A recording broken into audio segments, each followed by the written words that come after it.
Thank you. Hi, everyone, and thanks for coming. I know it's the end of the day and everyone's tired, so I'll try pretty much to stick to my lecture and not to exceed the time limit of roughly 20 minutes. I'm sure, yeah, I see the smiles, everyone appreciates it. And I really like to get your comments and thoughts. The text that you've read is a brief version of a wider and bigger paper that's currently written in Hebrew, which would not be much help to you, so you read the English version. I'm telling you this because I have tried to put in all the relevant historical and biographical details, but if you find that you're missing details or you're not familiar with some terms or names that I'm using, so please feel free to stop me in the middle and just ask me and I'll elaborate and we'll go on. Okay? Ido? Yamina, smaller? To the right, to the left? To the see. Well, Yeah. The one that works. Okay, doesn't work? Doesn't work either? Yeah. Yeah. Thanks. Okay. So we're going to start with the first political murder in Israel. So on September 17th, 1948, a jeep blocked the path of a car carrying the Swedish diplomat Folke Bernadotte, who was serving as a UN mediator between Israel and the Arab states during the course of Israel's War of Independence. Several young men surrounded the car, and one of them began firing into it. Bernadotte and one of his aides were killed instantly. An organization calling itself the Motherland Front claimed responsibility for the assassination.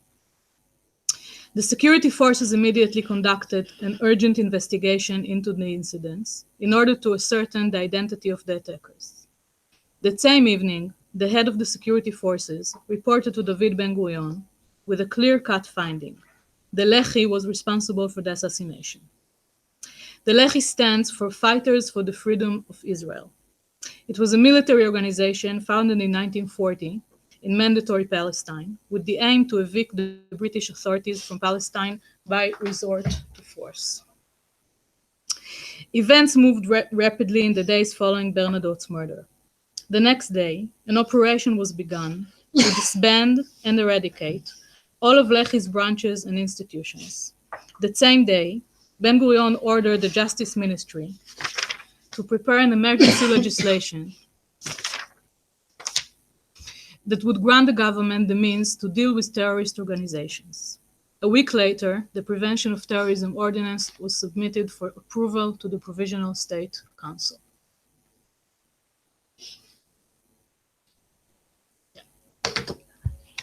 So the terrorism ordinance was considered draconian even by its proponents, as it granted the government broad and far-reaching powers, which violated fundamental human rights and undermined the rule of law. For example, the order authorized the government to declare a group of individuals as terrorist organizations, with the declaration itself serving as evidence in a court of law. Furthermore, the court authorized by the order was deemed a military court. Thirdly, the Minister of Defense was granted wide-ranging powers with regard to the judicial proceeding.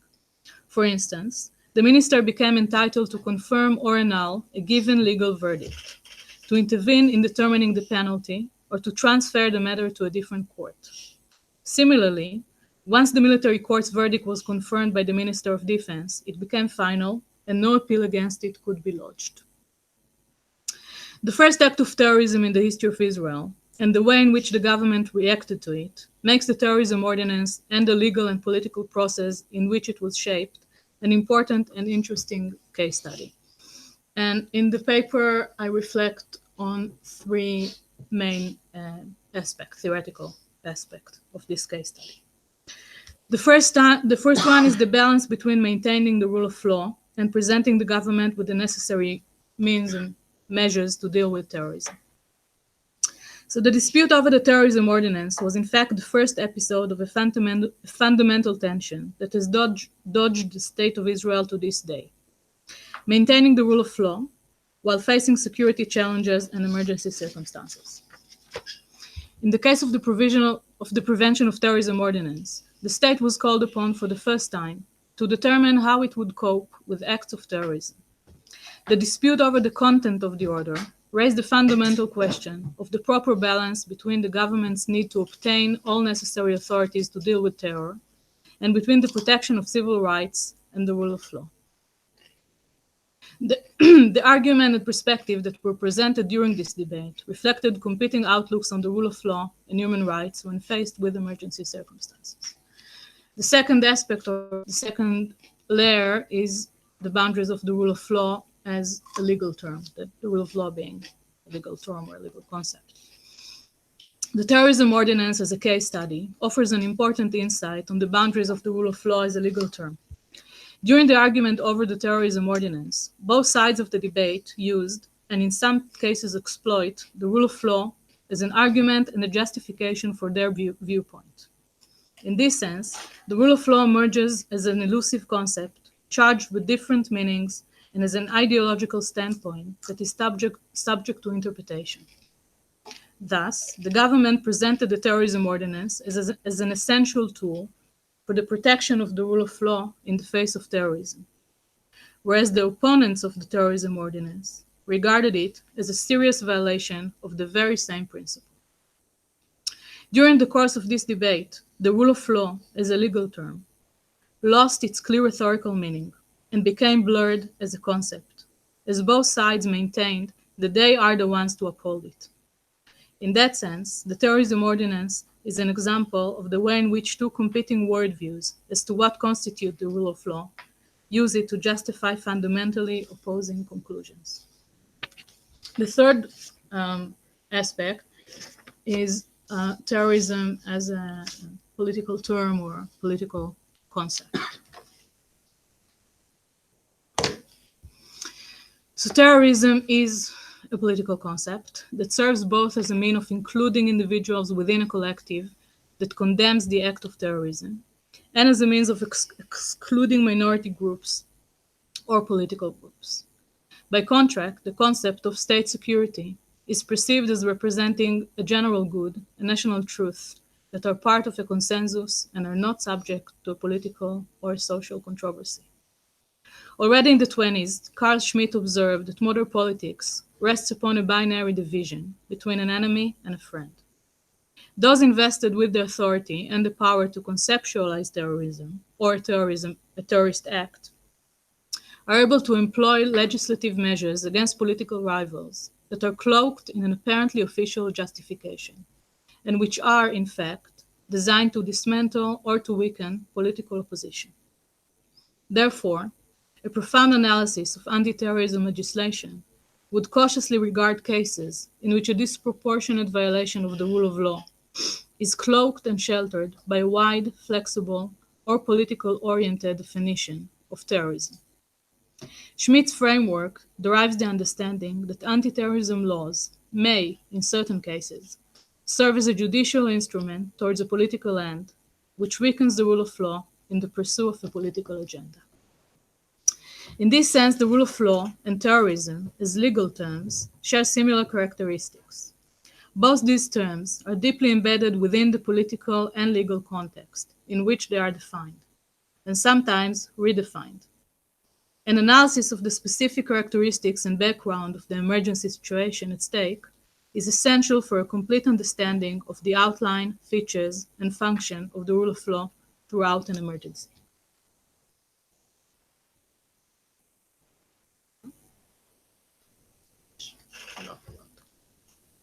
So quick. Yeah. So I want to say a few more words about the politicization of the anti-terrorism law. So the controversy over the Prevention of Terrorism Ordinance broke out as soon as it was legislated and raged until 1953, primarily with regard to three episodes, which you can see there. The first one is Bernadotte's murder. The second one was the Jalami Underground, and the third one was the Tzrefin Underground.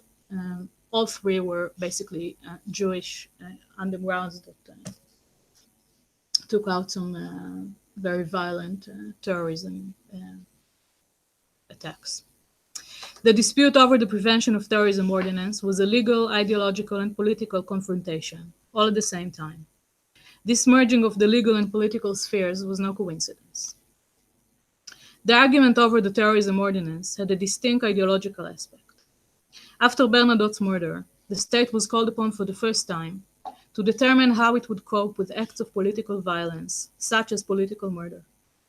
In this sense, the dispute over the content of the order and the proper balance between state security and the rule of law and human rights was an authentic legal and conceptual debate. The arguments which were presented were fundamental and reflected competing outlooks on law and on the proper balance in the case of a conflict between different sets of values. We moved on. Had a life of its own. Sorry about that. But the ideological posture and legal viewpoint were not the only aspects of this discord. On either side of the dividing line in this dispute stood the two dominant political and ideological streams within the Zionist movement, then and now, namely the labor movement and the revisionist movements. More specifically, a bitter argument raised between the leaders of these two movements, David Ben-Gurion, who initiated the legislation of the order and submitted it for approval to the State Council, and Menachem Begin, the opposition leader and Israel's sixth prime minister, who firmly opposed it. As was the case at other points of friction and conflict between the two leaders and the two movements, the struggle transcended the particular issue at hand at that time. The rivalry between Begin and Ben-Gurion was commonly also a struggle over the nation's collective memory, over a historical narrative, over control of public consciousness, and over the dominant discourse. Both leaders possessed the historical and intellectual sensitivity to appreciate the potential inherent to every conflict and every argument, and to observe them from a wider political as well as historical perspective. For this reason, in many cases, as well as that of the terrorism ordinance, the time frame that they trace extends beyond the line of the present, and the debate extends beyond the issue currently on the agenda. So let's start with Begin, which is the opposition leader at the time. So Begin's campaign against the prevention of terrorism ordinance commenced with its publication and continued for years. Bernadotte's murder took place during the course of the election campaign that would determine the composition of the first parliament, and Begin chose to make the terrorism ordinance a core issue in the campaign. He did so for several reasons. First is the ideological dimension.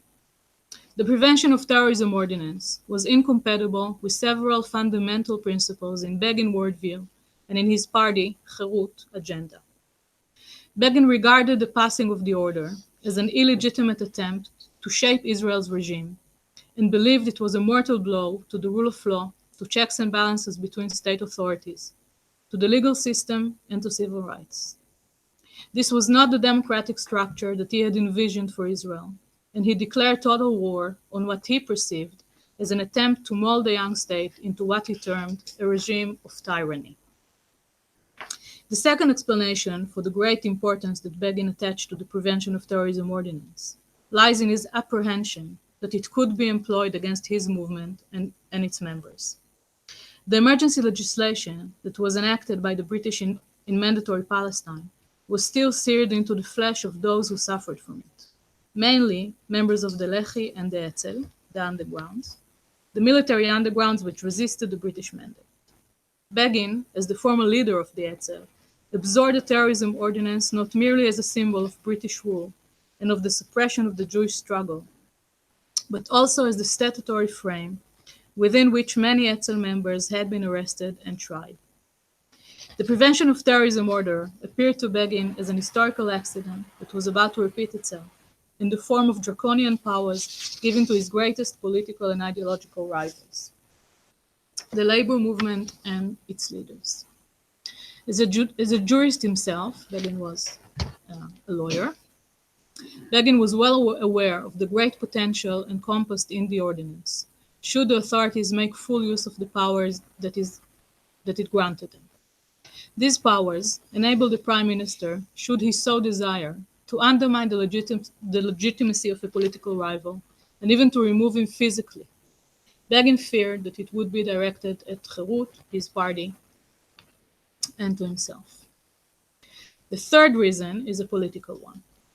In a way, the Prevention of Terrorism Ordinance offered Begin a frame throughout which he could tell the story that he had wished to tell at the time.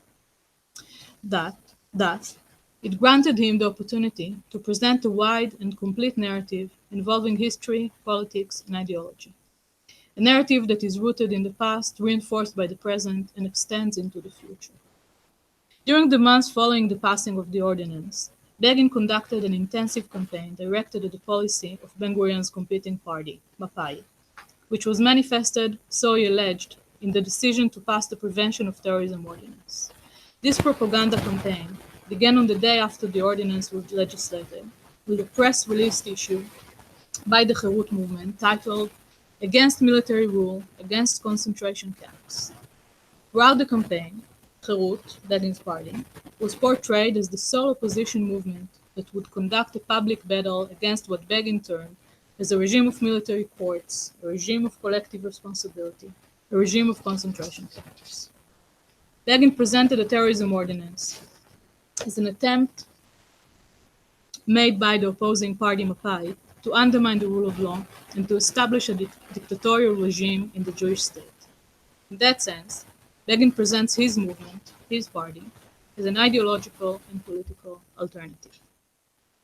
The terrorism ordinance was a framework within which Begin was able to conduct what he viewed as one of the most significant battles at the time, namely the struggle over Israel's collective memory and public consciousness. For example, this is how he expressed himself in regard of the terrorism ordinance at Herut's first conference. You can see the quote there, so maybe I'll just spare you and I won't read it.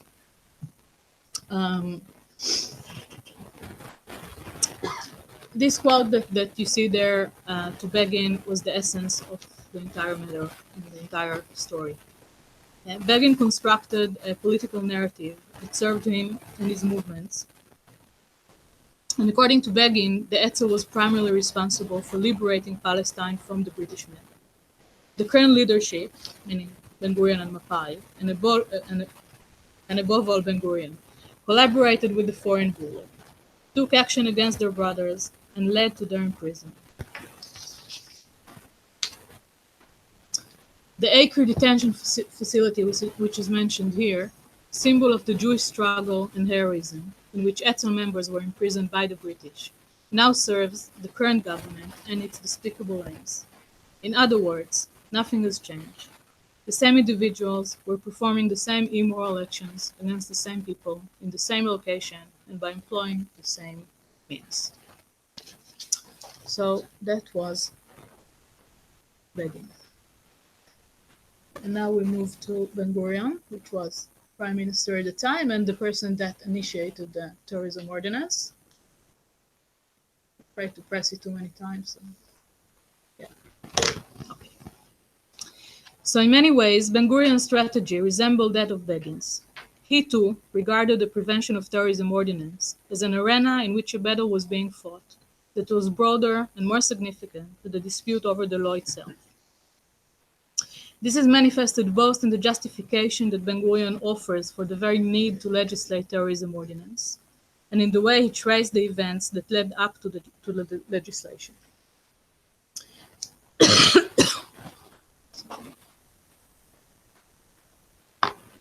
In presenting the Prevention of Terrorism Ordinance to the State Council, Ben-Gurion refers to a time frame that extends far beyond the specific events. It does not begin with Bernadotte's assassination, nor does it conclude with the findings of the initial investigation.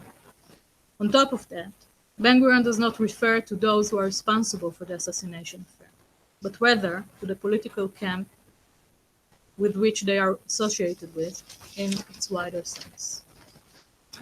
The timeline that Ben-Gurion draws as he addresses the council begins at the struggle of the Etzel and the Lehi, which he calls terrorists, against the authorities of the British mandate.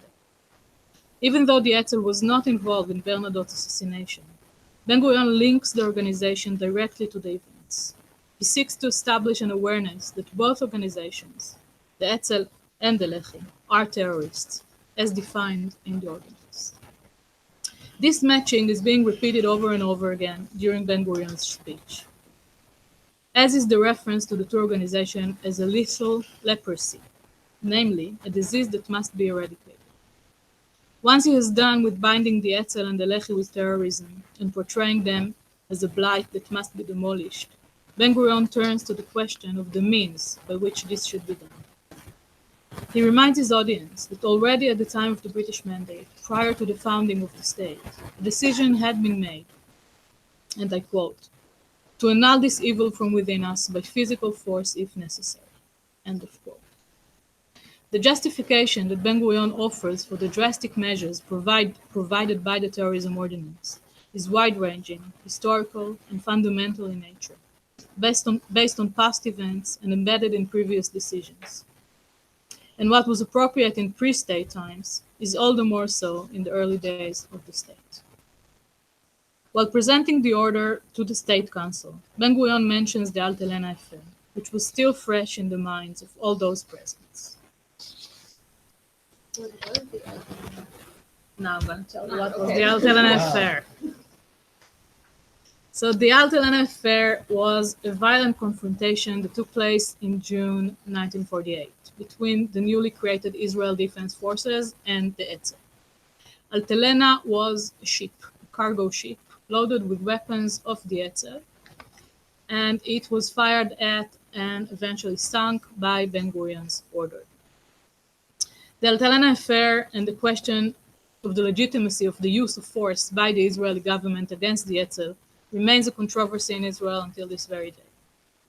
Just to explain to the non-Israelis, the fear of Ben-Gurion has been or was that the weapons on Alte Helena will be used for revolt in Jerusalem, because Jerusalem was the core of the controversy between Etzel, factions of Labour Party, and so I'm sorry, just no, it's good. It's a good comment.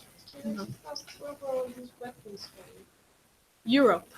It left the Czech Paris, I Republic. think. Yeah, it came from. They had the weapon deals in Eastern Europe and Western Europe, and eventually they bought a ship, and they brought weapons here that were supposed to be used for the Independence War. But At that time, mainly from the Czech Republic. It's one of, I think, it's been 70 years, and people are still talking about this Alte Helena thing. It's quite. Really? From which side? Yeah.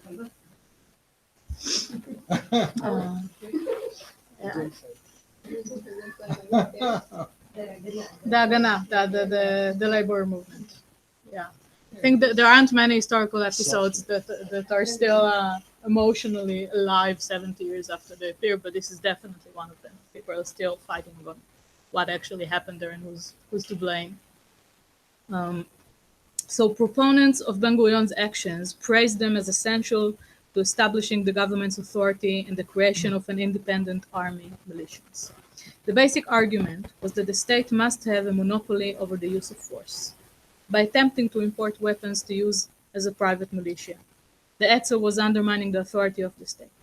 On the other hand, the government's actions were condemned as an unnecessary violence that was motivated by Ben-Gurion's will to prosecute his political opponent Begin, who had not the intention nor the capability of posing any serious military threat to Ben-Gurion's government. And as I said, this argument still goes on. So in his speech regarding the terrorism ordinance, Ben-Gurion refers to Alte Helena as the assassination of Israel's sovereignty and authority, which left the government no alternative but to employ physical force to ensure orderly authority and a single law in the state. The reference to the Alte Helena serves several subjects. First, an attempt which would be made over and over again to anchor the Alte Helena affair in the collective memory as a subversion and a threat to state sovereignty. As an episode in which one party of lawbreakers challenged the state's authority, while the other party rises up to defend its sovereignty and the rule of law. Second, Ben-Gurion fashions an analogy between Bernadotte's murder and the Alte Helena affair. His use of the word assassination in the context of the latter is well considered, particularly when it appears in a speech devoted entirely to a political assassination.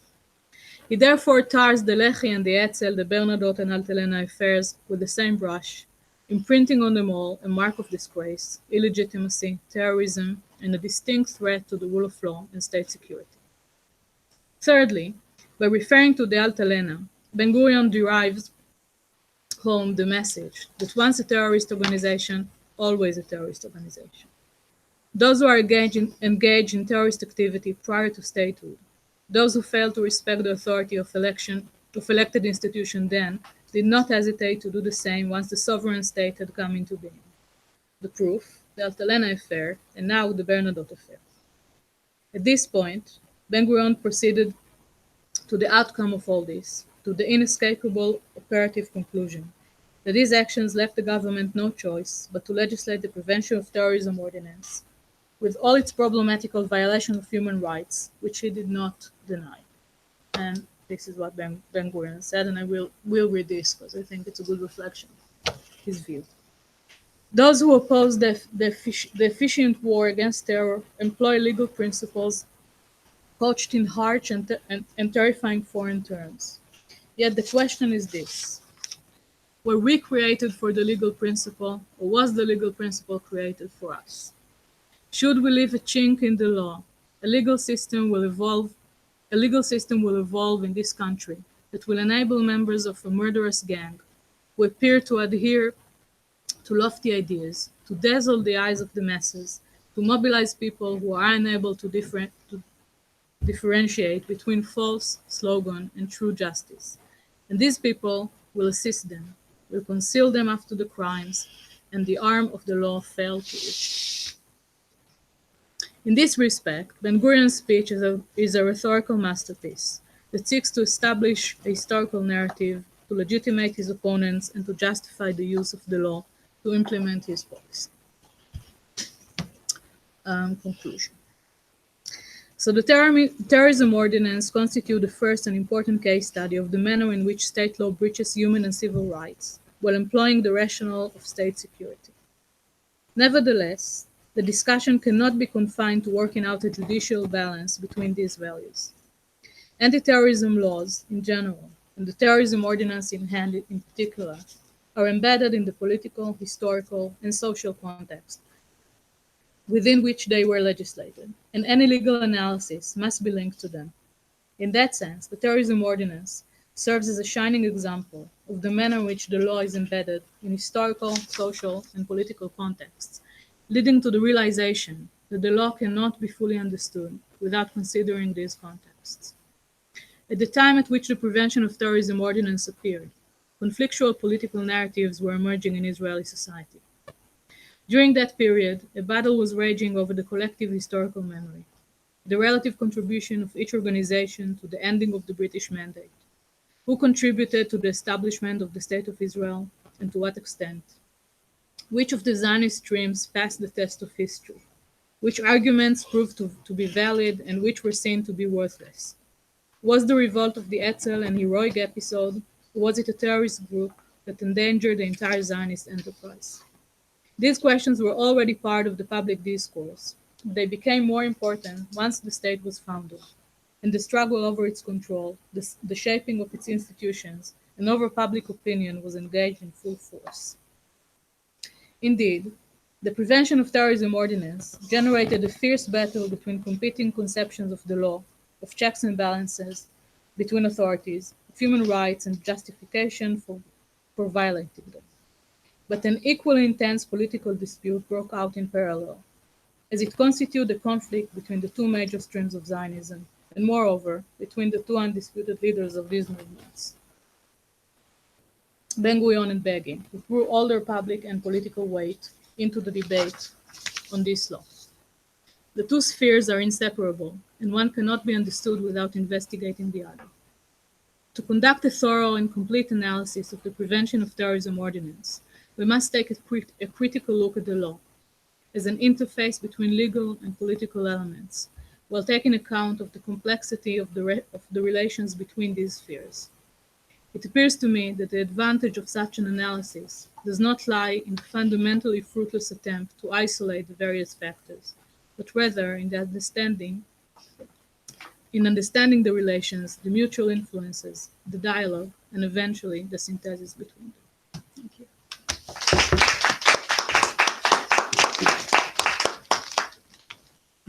Yeah, thanks very much, Maya. So I will start with, I would not talk as much, maybe only a few sentences about the Israeli case, because it seems to me that this would be um, less important for this venue. And so let me begin with the theoretical facet of the case study itself, namely the Prevention of Terrorism Act from 1948. Just a kind of a footnote that that specific law was abolished meanwhile. It doesn't exist anymore. Instead, Israel does have a statutory legislation of prevention of terrorism, and it's another issue maybe irrelevant for today, whether it's better or worse, comparing it to the 1948 ordinance.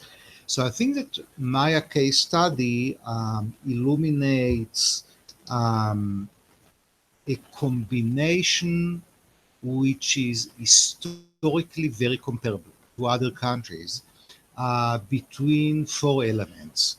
One element would be what Bruce Ackerman called in the American revolutionary context a constitutional moment, right? So you have a country of about, I mean, it's an entity of about 620,000 Jews.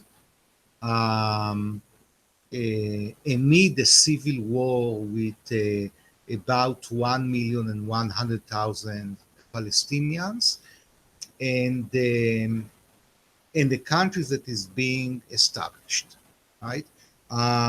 So it is a constitutional moment. I mean, the founding fathers, like, and I will give you later on some other historical examples, have to engineer a constitutional structure. And if you'd like, I published actually two papers in English about that kind of moment, also comparing between Palestinian and Jewish jurists, how they conceived that kind of constitutional moment. So this is one layer that have to be taken into account while we are unveiling the 1948 Prevention of Terrorism order. The second facet is the emergencies. So you do have a civil war, right? And you know, people are walking in Tel Aviv and snipers are shooting. Um, and, and that kind of a setting is partly a metaphor, right? Like in any case of declaring about emergencies, you have a metaphor of emergencies, but you also have a reality of emergencies, and the politicians have to take it into account. And the third layer would be the context of a nation building, right? And now just to give you historical comparison, so once nation building are being established, you always have political utilization of law for that kind of purposes. You know, even a Charter of Human Rights, a Magna Carta from 1213, was drafted in a context of what we may call a nation building. So in 1948, Israel is in a constitutional moment of a nation building. They have to establish a nation, and the Prevention of Terrorism Act is actually one of the mechanisms to establish a nation, not only in the physical sense, but also in the symbolic sense and in the metaphorical sense. Now, the fourth layer is obviously the political and legal dilemma of who is a terrorist. Now, actually, I think that it's not really a philosophical debate. I think that one may offer quite a straightforward definition at the normative level or philosophical level who is a terrorist, but at the political and legal level, obviously it would be under political contention. So for Ben Gurion, and now I don't want to repeat the paper of Maya, the terrorists would be Etzel and mainly Lehi. While for Lehi, it's interesting to talk also about Lehi perspective. Ben Gurion would be actually a leader of a group of terrorists, let alone that he represents the Labour Party majority, who is actually controlling the political setting. Now, last and not least, we have to go back into theories of emergencies. What is an emergency from a socio-legal perspective? It's a way to expand the state into civil society, right? So you once you are declaring emergencies, actually state mechanism of control, police, military forces, anti-terrorist forces, courts are becoming mobilized to the purpose of quelling down a terrorist event. So you have the very important notion that politicians and political leaders can use emergencies in order to expand state mechanism of control and state mechanism of discipline into civil society. Now, those 5 layers which I've mentioned at the theoretical level, all of them are certainly comparable. It's not true only about Israel in 1948.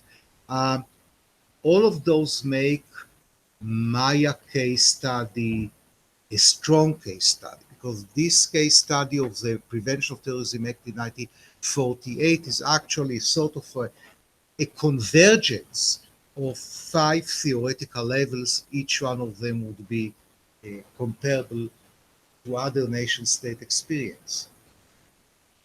The question to Maya,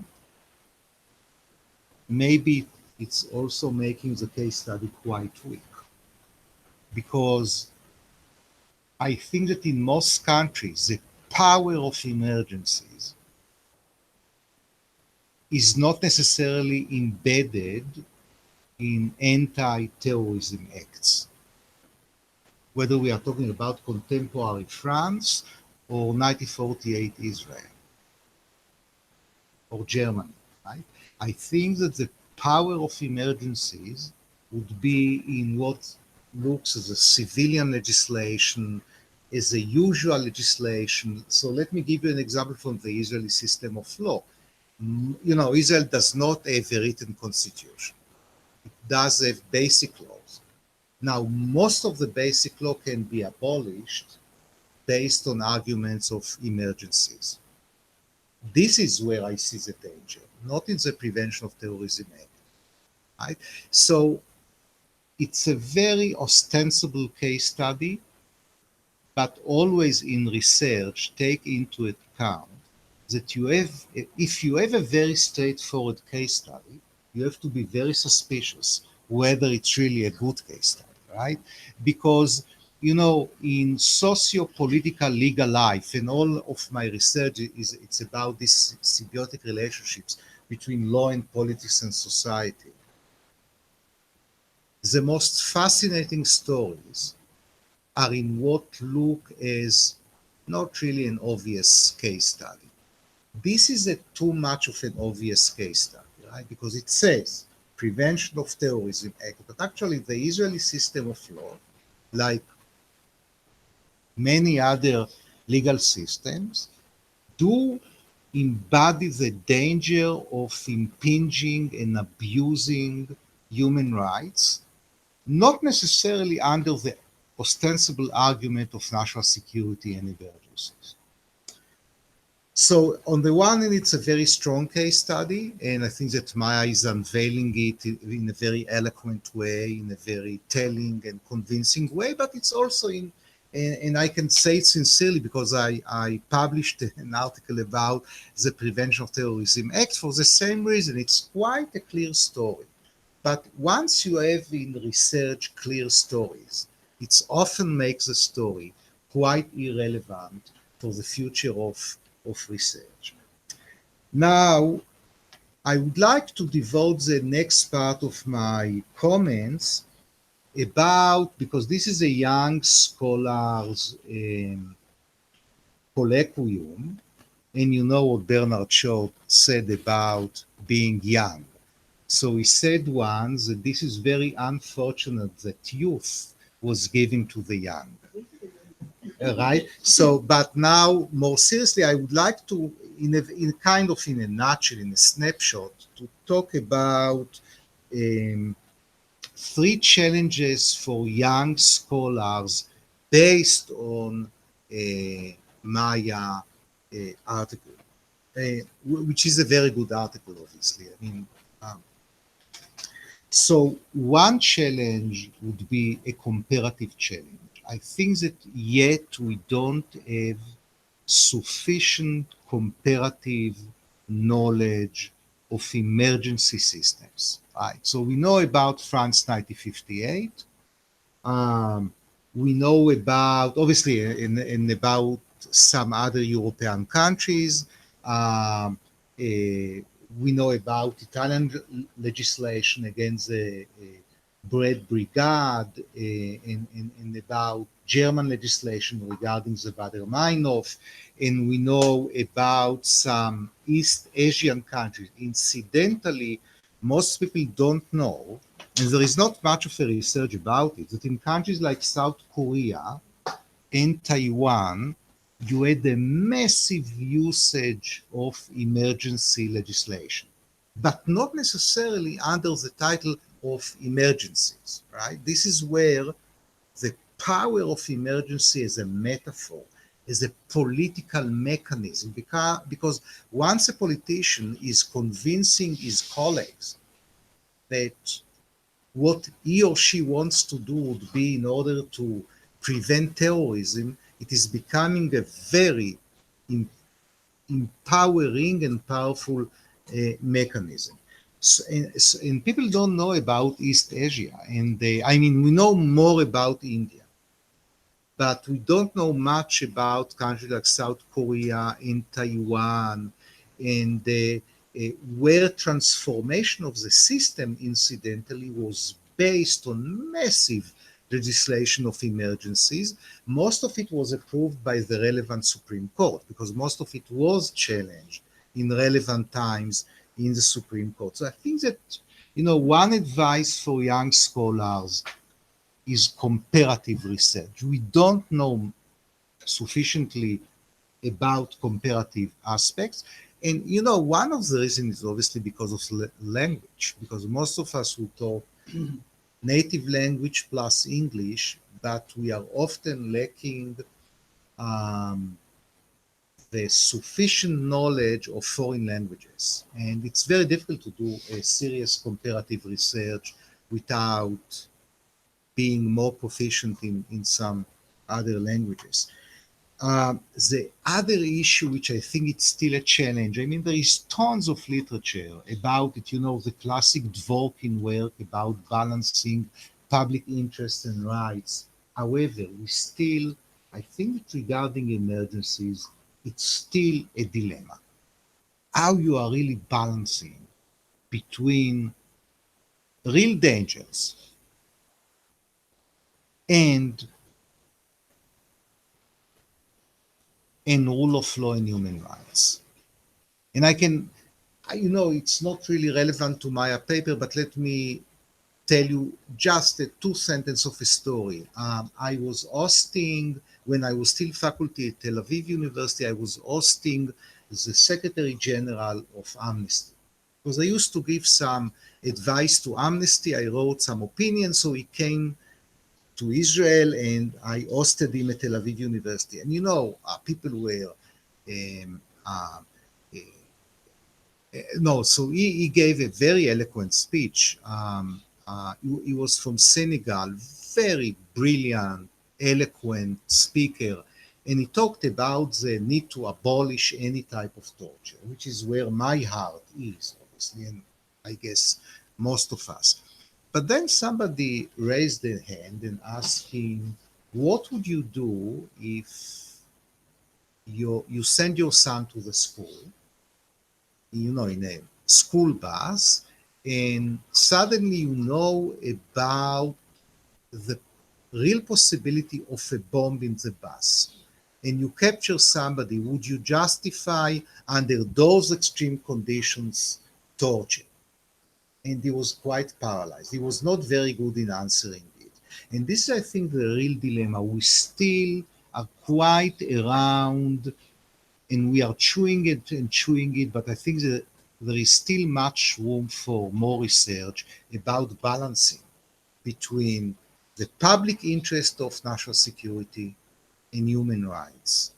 And going back to 1948, well, there was not really a national security danger from Lehi or Etzel. I'm also However, Lehi and Etzel planned to revolt in Jerusalem, and for Ben Gurion, it was a real danger. So it was not only a kind of a political conspiracy. It was a political conspiracy, but not without a backdrop of a civil war and the dangers which a civil war may entail. Last and not least, I think that, and now I'm going back to Agamben and to Carl Schmitt that Maya mentioned.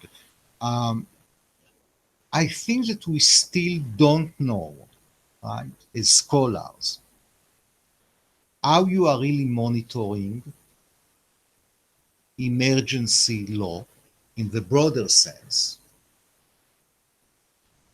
and how you make it somewhat transparent. Now, if just maybe a few comments about Maya's specific paper. I think that firstly, in order to make it more publishable, I would add a very significant theoretical chapter, which is quite missing. I think that without a strong theoretical chapter, probably you would be able to publish it only in journals which are focused on Israel. If you want to make it more broadly publishable, it does require some more theoretical chapter. Secondly, for us as Israelis, for few of us who are Israelis, once you say the first murder in Israel, you mean after the state was established. But Israel does have a record of political assassination, Dehan, Arlozorov, and so I think that it's a kind of a technical comment, not a substantial one. I think that once you would like to publish the paper, you may get some comments about it, so you better make it more sharp. And I think that actually, okay, and the last comment is actually a question to you, and this is the last sentence. Going back to 1948, was it beneficial? It's a question to you. Was it beneficial for Ben Gurion to legislate? And I'm not sure what's the answer actually. I'm not sure how to measure it. It's part of the problem. Yeah. Yeah. So thanks very much, but it's a wonderful paper. Thank you so much. Thanks. Thank you. So I think we'll go around and pick up some. We have like 20 minutes. So. Yeah. Or unless you want to respond to that. No, I think it's all right. I think it's all right. We can. Yeah. Okay. So I also really enjoy. But however you choose. But what's better? What Maya prefers. I She think. wants to collect questions. Yeah, I think we can Okay. talk. Okay. 3 yogis about it. All right. So, Gadi and I can always talk. so, You know. so can we. You can start. Go ahead. Um, Everyone's being very polite. So, I told you yesterday already when I read it that I enjoyed it a lot and it was really informative for me. And thank you so much specifically for changing that part for today. It introduced some explanations on who's who, so I now have a much better picture than I did yesterday when I started reading it. I learned a lot from that thing.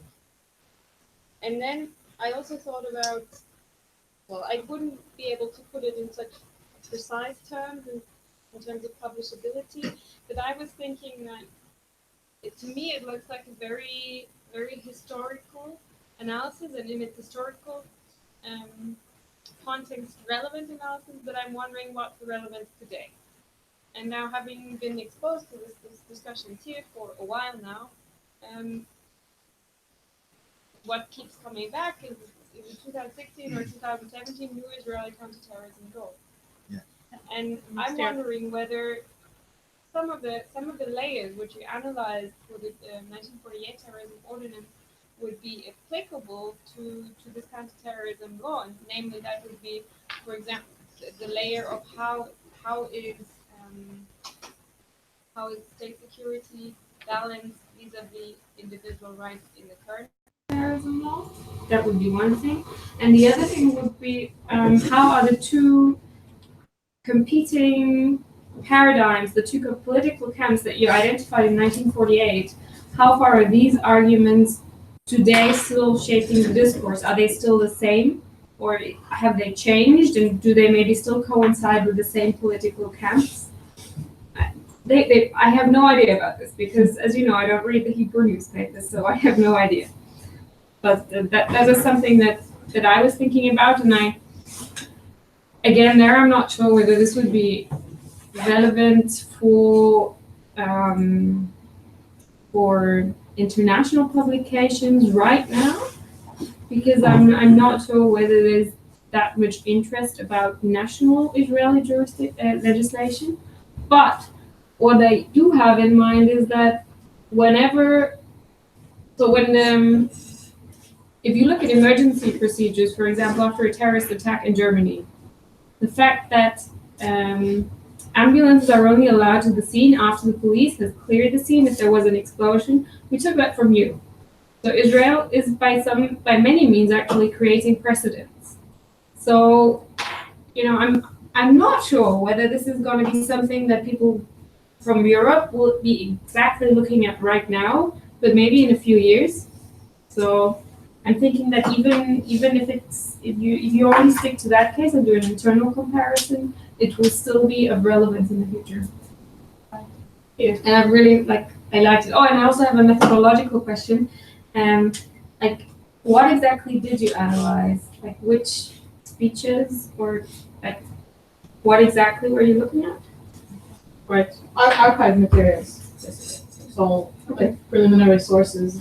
And you also wanted to comment on my comment, so. No, that was. I just wanted to say that's correct.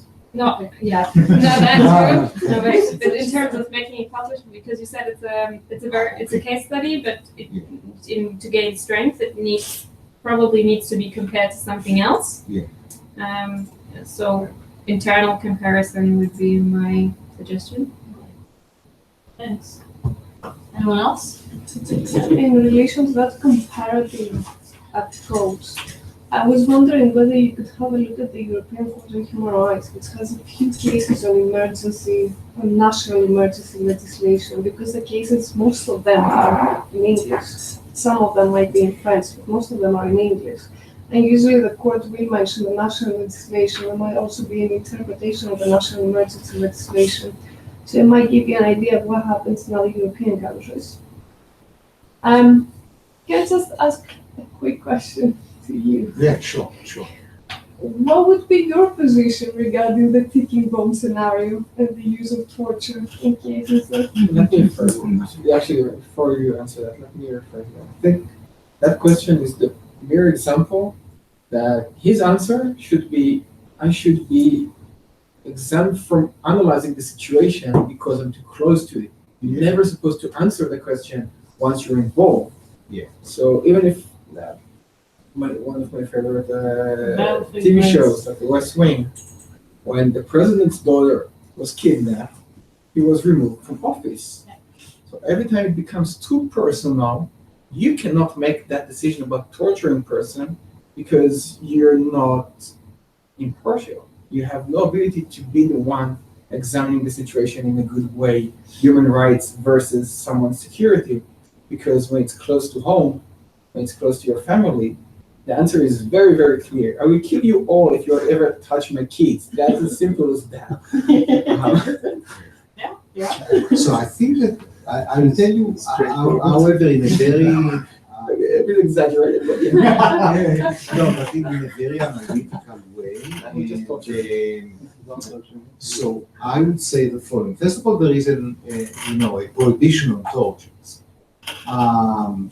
Now, in very extreme conditions of ticking bomb, the responsibility should be on the organization and the investigator.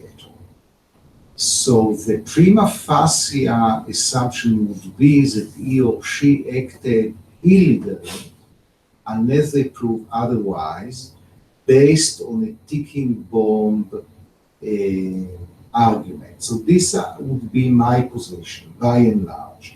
It does also entail issues of how you make security organizations more transparent. And it's very difficult to make them. I recall the first testimony in the US Congress about Guantanamo, right?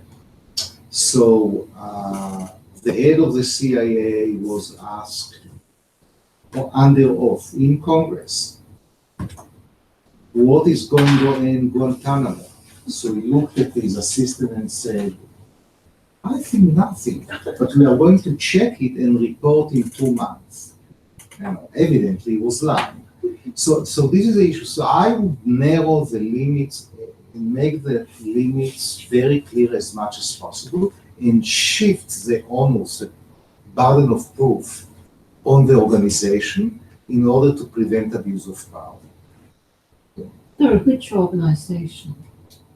To shift the responsibility to like CIA, like the Israeli Shabak, the responsible organization for prevention of terrorism, respectively in every given country. But isn't it kind of like laundered? I mean, we just don't know where the decision went. For instance, the example you gave about a CIA person who looked to his assistant and saying, we will check and so on after 2 months. I don't know what happened after 2 months. But I was just a bit, I'm just a little bit doubtful whether, passing the ball to an organization is quite the answer. Well, first of all, you have the challenge of laundering anytime, everywhere, especially once you have a danger of terrorism.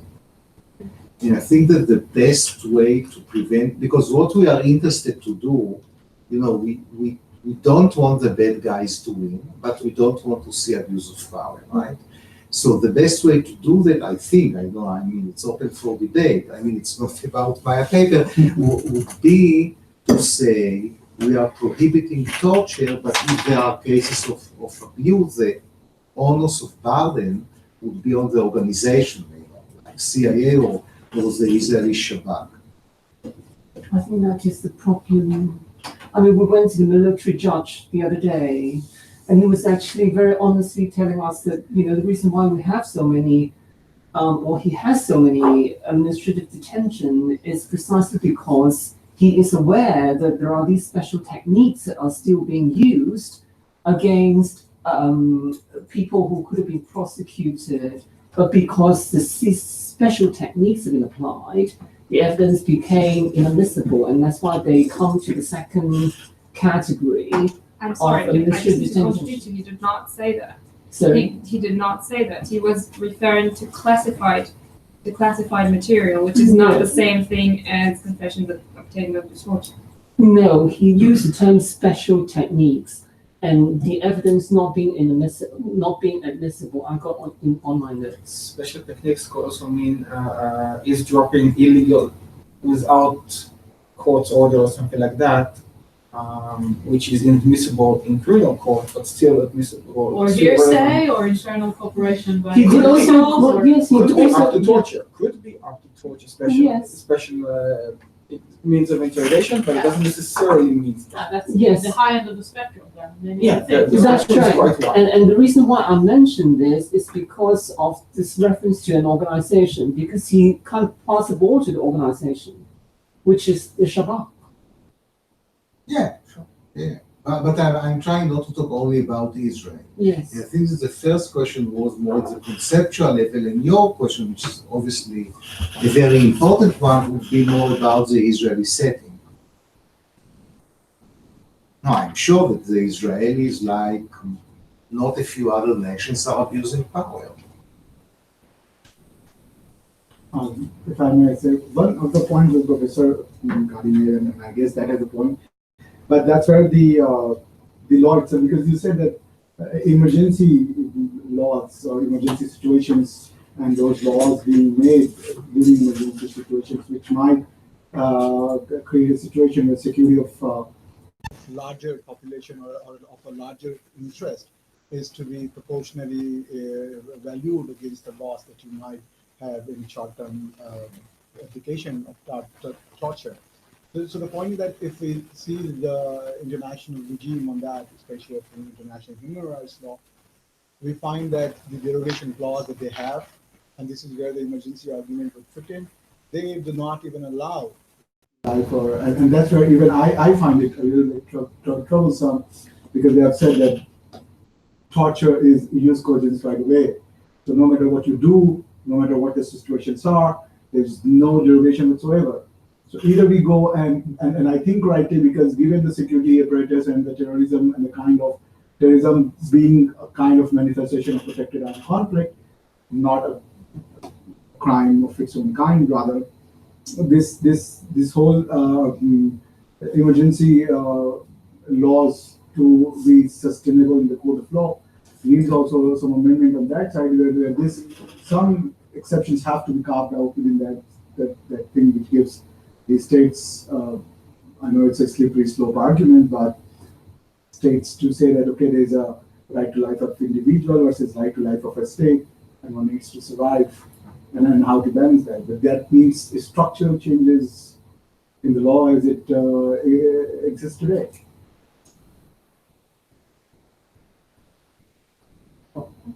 We actually don't have, correct me if I'm wrong, any reference to torture in the Israeli law. We are talking mainly about legislation. We have the Supreme Court jurisprudence on that says torture is prohibited. However, there is the defense of necessity in a ticking bomb situation, ex post facto, which was recently a bit extended, expanded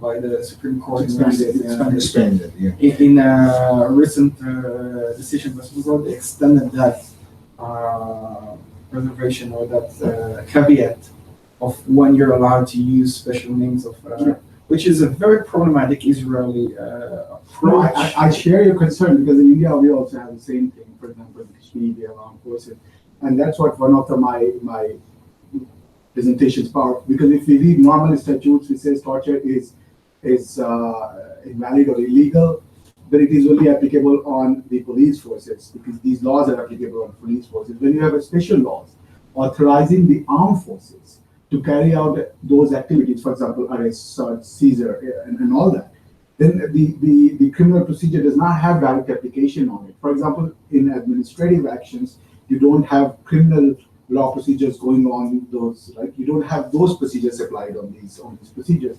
That's why I share your concern, and I understand that. Even I feel that there has to, because those who are carrying out these, the problem with the torture is that it is only applicable if you represent state. Either you make it equal.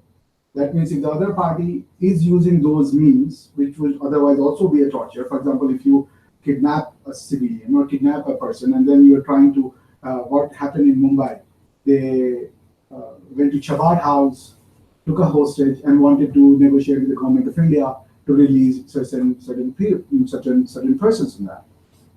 If those people are, let's say, caught and then they are meted with torture, what they did would not be called torture. It might be some other criminal crime, but the problem with the torture is only against the state apparatus. The only thing they did was to kidnap someone. I'm not sure if that qualifies as torture anyway. No, what I'm saying that, see, I mean, if the pain, the whole definition of torture, as the European Court has built in its jurisprudence, is on the severity of the pain, right? They have, so pain may not be by inflicting real physical pain. It might be like for depriving you of sleep, or through those kind of situations where you may, so that may also amount to Depriving sleep is torture. so. Yeah. So Kidnapping is not. So my point was simple. That I understand that these emergency powers needs to be upheld, or some sort of balancing acts in the current structure of human rights needs to be. Otherwise, security forces find themselves forced to do illegal act. You're forcing to commit illegal act because otherwise they have no. Yeah, but it would be, well, I mean, we are shifting into another debate. Yeah, I think that just one sentence. I think that restructuring prohibition in international law would be a very dangerous exercise. No, I agree. Because of nation state interest, especially once you have the aftermath of the September 11. I agree with that. I was just sharing the concern. Okay, I think I'll take the 5 minutes that we have to respond. So thank you, Buddy and Barbara, for your excellent comments. I totally agree. If I were interested in doing the Israeli history, then I would leave it at that. The bit that you read is the historical layer, but that thing anyway needs to be cut down. I think it was necessary to understand all the details and for me to analyze a proper case study. But this is not the focus, and this is not what I want to do. I think there are, you're right, the theory is it's missing. It needs to be much more substantial, needs to be like another layer on the historical case study. I think there are two main theoretical and general points that are important to me, and this is also why I chose this case study. The first one is substantial and a methodological issue, which is the analysis, this kind of analysis, and the merging the synthesis between legal, political, and historical analysis, which I genuinely believe that is necessary in order to conduct full, coherent, complete analysis of the terrorism ordinance. And I think this case study is a very good example of it. And I really, in other researches that I conduct, I really believe in this specific concept of looking at the law, and particularly on terrorism law. And the other general theoretical subject, which is, I think, eternal, and that's probably the main thing that we're looking at and thinking about, is the very complex question of the balance between maintaining the rule of law and human rights and civil rights and maintaining state security. And this is, I think, not an Israeli question. It's a general question. It's a question that the US is dealing with after September 11th. It's a question that Europe is dealing with. It's probably the main question that all, well, I think it's not only the Western world, it's everywhere. Every country that deals with terrorism is asking these fundamental questions about the balance between these values, which brings me to the first thing I said, that the only way that we can look at such legislation and in terrorism legislation today is to understand the politics and the context and the social context. And I think it's inseparable. Like you can't actually do a serious analysis today of terrorism legislation if you don't get the context, which brings me to what Gadi said. It's very difficult to do it if you are not, I wouldn't say someone that was brought up in a state, but at least someone that is really familiar with subtleties of culture and history and language. I can honestly say that there is no way that I could have conducted even a textual analysis if I was not an Israeli and if I did not have the sensitivity to the language and to the history and to the nuances. And there is no way that even if these texts that I looked at, the archive text, would be translated to English, there's no way that any of you would be able to perform this analysis. And this is a barrier that we're all dealing with. But that's, I think, is the principle of case study. We take a case study and we have the sensitivity to language and semantics and history and culture, and yet we try to say something general and interesting and theoretical about the case study. And I think the point of this balance between values and our perceptions of the rule of law and the rethinking of the rule of law as a legal term and I think as a political instrument, which is sometimes exploited. I think these are very important theoretical points that are worth looking at and that are relevant. Barbara, you asked about contemporary Israeli politics. It's a very complicated question. One of the most interesting things to us, I think, and to me when I studied this, is that it went like it all went upside down. Like if in the 40s and the 50s and the 60s and maybe the 70s, the revisionist movement was the Israeli Liberal Party by far. Today it represents completely different values, anti-liberal values. The Labour Party, in my view, was never a liberal party. It was a socialist, social democratic party. It still is, I think.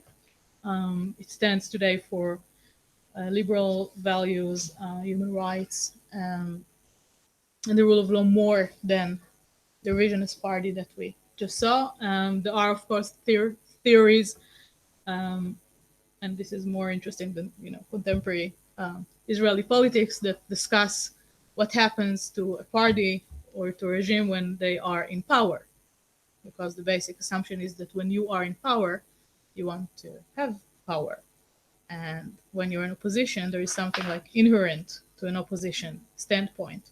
If I'm a minority and I'm in opposition, then I will always make claims or insist on human rights and the rule of law, because it protects, by definition, it protects minority rights, and it's always the difference, the inherent difference between the majority and the minority, and someone that's in opposition and someone that's in power. And that's also something I think to remember as a general thing. Once we're in power, we can exploit it to do things that might harm human rights. Thank you very much. Thanks.